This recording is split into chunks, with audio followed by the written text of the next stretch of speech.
ایک مرتبہ سلطان محمود غزنوی رحمۃ اللہ علیہ اولیاء اللہ کی مجلس کے اندر بیٹھے تھے، تو انہوں نے مجلس والوں سے کہا کہ میرا دل چاہتا ہے کہ میں سیدنا خضر علیہ السلام کا دیدار کروں، آپ میں سے کوئی ایسا ہے جو مجھے ان کی زیارت کروا دے؟ تو مجمع میں سے کوئی بھی نہ بولا۔ سلطان نے پھر کہا کہ آپ میں سے کوئی ہے جو مجھے سیدنا خضر علیہ السلام کا دیدار کروا سکے؟ میرا بہت دل چاہتا ہے کہ میں ان کی زیارت کروں۔ مجمع پر سناٹا طاری ہے، علماء کی جماعتیں موجود ہیں، صلحاء کی جماعتیں موجود ہیں، اولیاء اللہ موجود ہیں۔ تو سلطان محمود غزنوی رحمۃ اللہ علیہ نے تیسری بار پھر کہا کہ کوئی ہے جو مجھے سیدنا خضر علیہ السلام کی زیارت کروائے؟ جب کوئی نہ بولا تو ایک شخص بالکل فقیرانہ لباس پہنا ہوا، ٹوٹی ہوئی جوتی ہے، پھٹے پرانے کپڑے ہیں، وہ کھڑا ہوا، اس نے کہا سلطان معظم میں آپ کو سیدنا خضر علیہ السلام کی زیارت کرواؤں گا، لیکن میری ایک شرط ہے۔ سلطان معظم نے کہا بھی آپ کی کون سی شرط ہے؟ اس نے کہا مجھے 6 مہینوں تک کی مہلت دیجئے، میں 6 مہینوں تک چلہ کاٹوں گا اور چلے کے بعد آپ کو زیارت کرواؤں گا۔ میری شرط یہ ہے کہ ان 6 مہینوں میں آپ میرے گھر والوں کی ذمہ داری اٹھا لیں،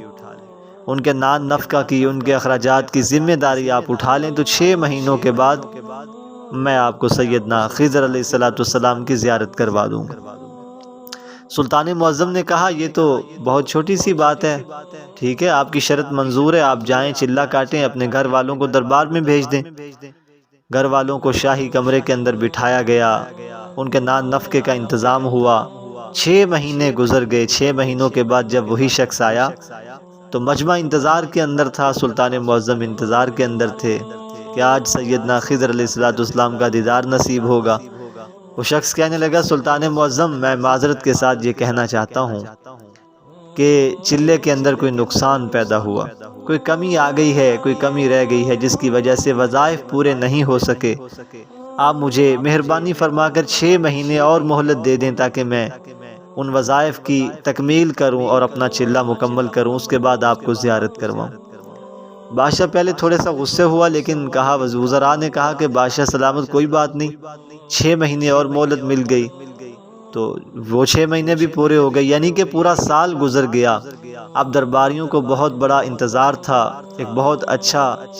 جذبات کا ان کا اظہار تھا کہ آج سیدنا خضر علیہ السلام کی زیارت ہو جائے گی۔ سارا دربار بھرا ہوا ہے، بادشاہ سلامت بھی آ گئے۔ سلطان محمود غزنوی رحمۃ اللہ علیہ اس سے کہنے لگے کہ دیکھو اب زیارت کرواؤ، کیونکہ 1 سال پورا ہو چکا ہے، آپ کا دوسرا چلہ بھی تقریباً پورا ہو گیا۔ تو وہ شخص رونے لگا، اس نے کہا سلطان معظم میں کہاں اور سیدنا خضر علیہ السلام کا مقام کہاں؟ میں غریب سا آدمی ہوں، فقیر انسان ہوں، میں کہاں آپ کو زیارت کروا سکتا ہوں؟ میں نے تو آپ سے جھوٹ بولا تھا، کیونکہ میرا عذر یہ تھا کہ مجھے کوئی مزدوری کے لیے قبول نہیں کرتا تھا، میرے بچے بھوکے تھے، والدین بھوکے تھے، میں تو آپ سے روزی روٹی کا سوال کرنے آیا تھا۔ آپ کی مجلس میں دیکھا کہ خضر علیہ السلام کی گفتگو شروع ہے تو میں نے یہ سوچ کر حامی بھر لی تھی، یہ سوچ کر ذمہ داری قبول کر لی تھی کہ چلو کوئی بات نہیں، میرے بال بچے 1 سال تک آپ کی روزی روٹی پر گزارا کریں گے، چلو 1 سال تک تو بھوکے نہ مریں گے، آپ مجھے جو بھی سزا دیں تو مجھے وہ سزا قبول ہے۔ سلطان معظم نے جب یہ گفتگو سنی تو بہت غصے ہوئے، برہم ہوئے، اپنی دائیں طرف والے کھڑے وزیر سے مشورہ کیا کہ بتاؤ ایسے جھوٹے انسان کی سزا کیا ہو؟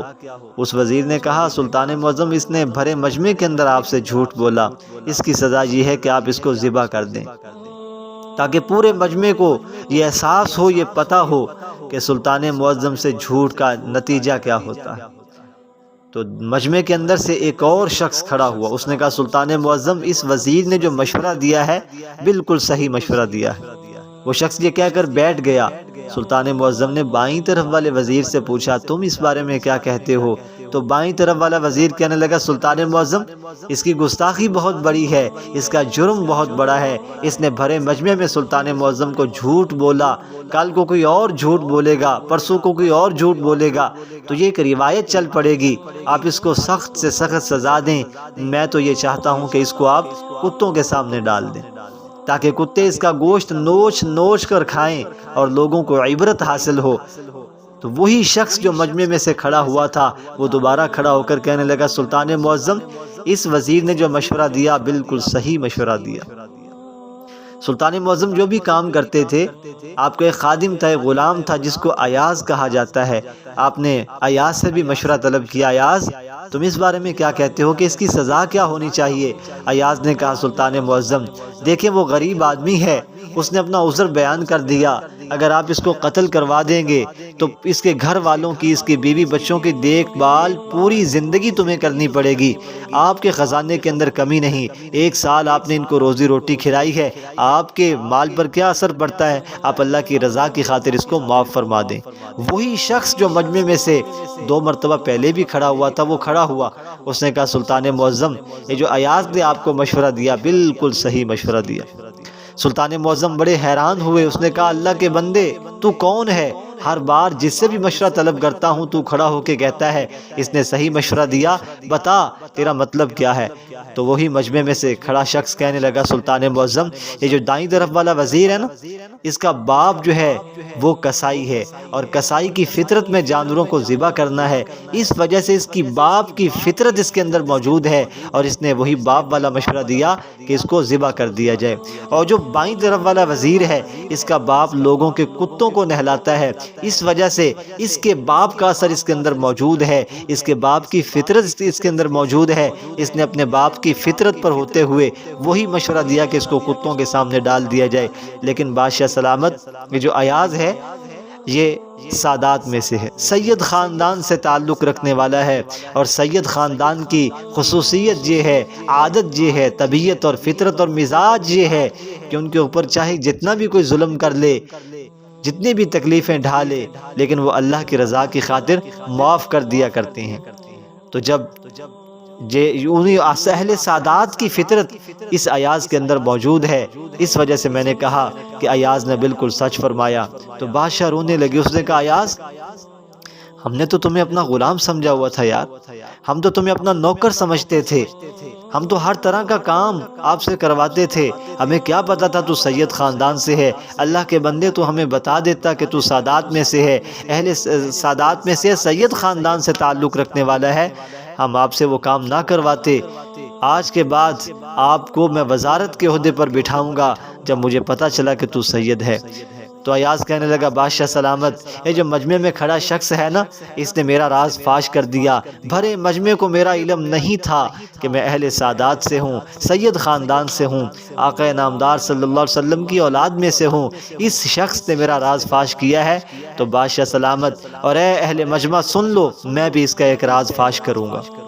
بادشاہ بڑا حیران ہوا، اس نے کہا ایاز وہ راز کون سا ہے اس شخص کا جو مجمع میں کھڑا ہے؟ تو ایاز کہنے لگا بادشاہ سلامت جس کے آپ وہ شاک تھے، جس کے آپ جو ہے منتظر تھے کہ زیارت ہو جائے، سیدنا خضر علیہ السلام کوئی اور نہیں، یہی شخص جو کھڑا ہونے والا آپ کے سامنے آپ کو نظر آ رہا ہے نا، یہی سیدنا خضر علیہ السلام۔